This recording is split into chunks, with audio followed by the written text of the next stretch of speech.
Hello everyone, it's Ashwin Rao. Look what I have here. My potential grail engineer boots. Now I say that with some caution because I'm clearly in the honeymoon period here, but I've been on the quest for engineer boots since I decided to take the deep dive and go for a taller boot.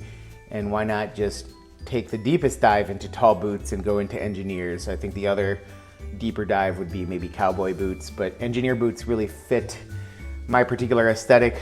Cowboy boots tend to be a little too ornate for my taste, and I don't think that I am any closer to being a cowboy than I am an engineer, even though I am not an engineer nor a rail car engineer.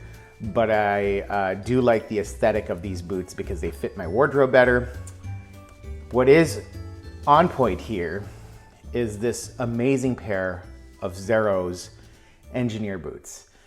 This is a boot makeup that was purchased from East West Apparel in the UK. Jamie Lee runs that operation and is tremendous about providing sizing advice, very kind.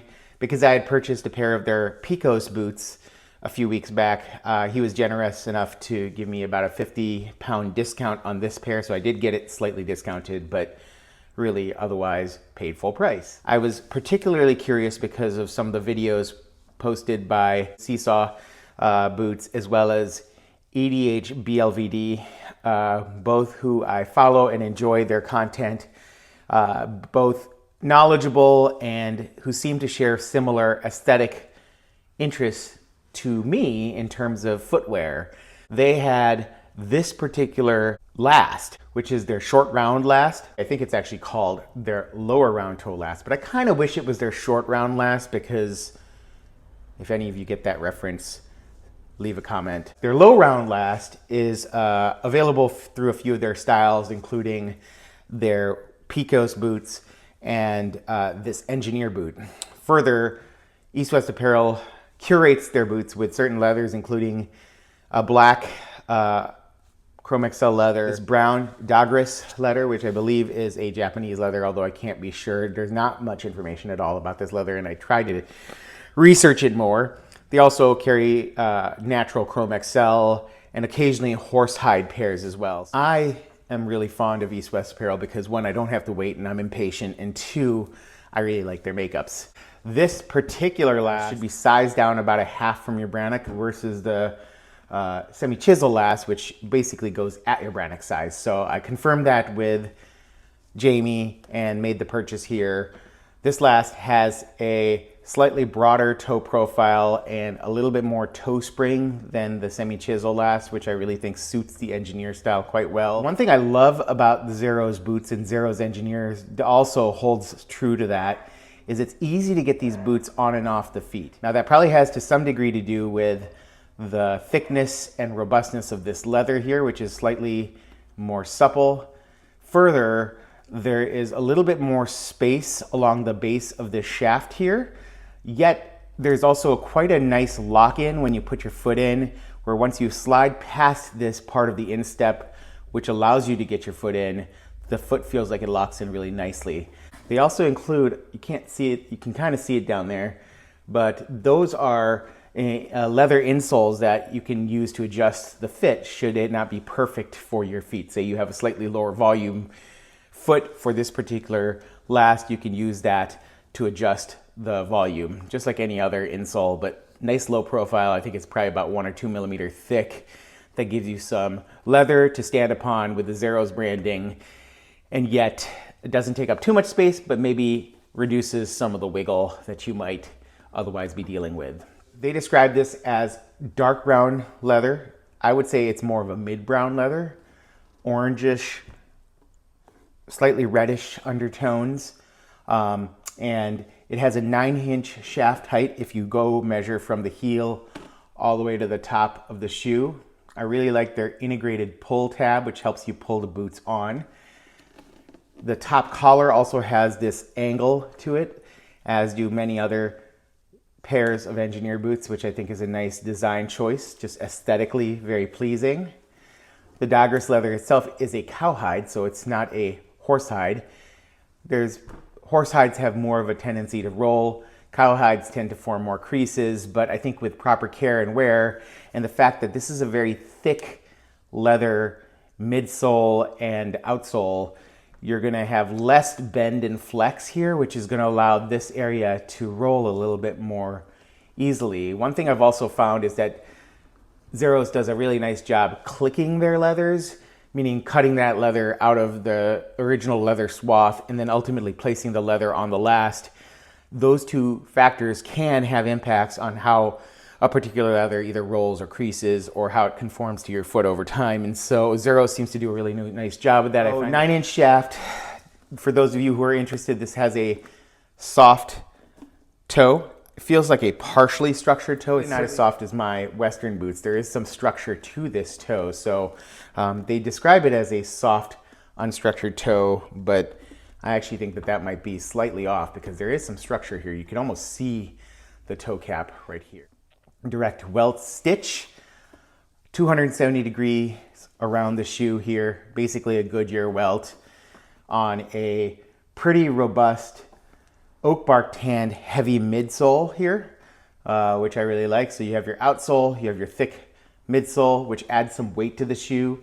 And then you have these Vibram heel pads. This is a Quabug heel and a Vibram 269 Western half sole. What's interesting is that if you look up the Vibram 269 sole online, you will see that it's usually a full sole. So I think that Zerrows actually has cut this sole where it transitions to the waist and just used the forefoot footbed part to create this half sole. And then they nail that half sole in here, and then the remainder is stitched with just a subtle recessing, not dramatic recessing, subtle recessing here. So these threads may eventually wear out once you start to use the shoe quite a bit.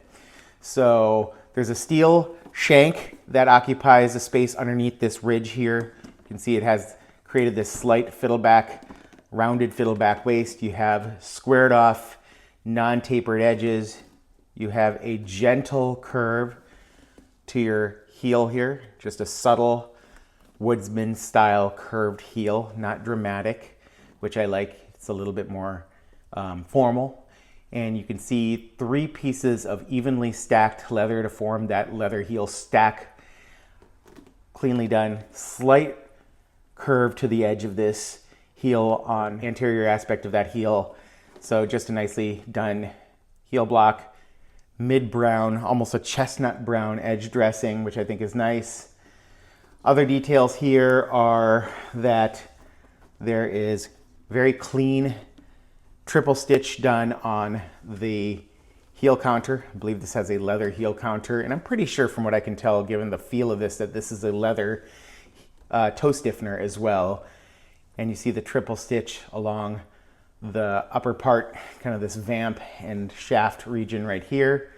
Nicely done, and some single row stitching here. And along the top collar, you see that double stitch right here, and then a single stitch with a rolled top to the collar here. Zerrows' buckles are Japanese roller buckles with 5 punched out holes, and then they secure that buckle, in this case here, with a triangular stitch with this reinforcement here. On this side, it's stitched down with this double square stitch. All, I think, just very aesthetically clean and pleasing choices. A really nice organic shaft here. Again, as I mentioned, there's a slight curve here for your calf, and then this little edge here does provide nice security to your heel without much heel slip. This brown Douglas leather, again, is a cowhide, but I think it's going to break in really nicely. The other pair I have is the Picos in natural chrome XL. Seems to also be really breaking in quite nicely. So you're really getting some high-end details here. You can get these off of Zerrows' website with about a 15 to 18 month wait, from my understanding of things. And that will cost you about 2/3 of what you would pay from East West Apparel, which is around $1,000, a little less than $1,000. So depends on what your choices and costs and considerations are. That is at the upper end of cost for a cowhide engineer. But for all the thought, detail, assimilation of choices, and the fact that you can get these ready to wear, to me, coupled with the ease of putting this on your feet and just the aesthetic pleasure of wearing something that's both elegant and rugged, to me hits all of the details in the way that I would like. Fit is king for me, so if a boot fits, then certainly I'm going to appreciate it. And for my particular feet, Zerrows seem to fit the best of all. See you at the next video. Have a good one. Bye-bye.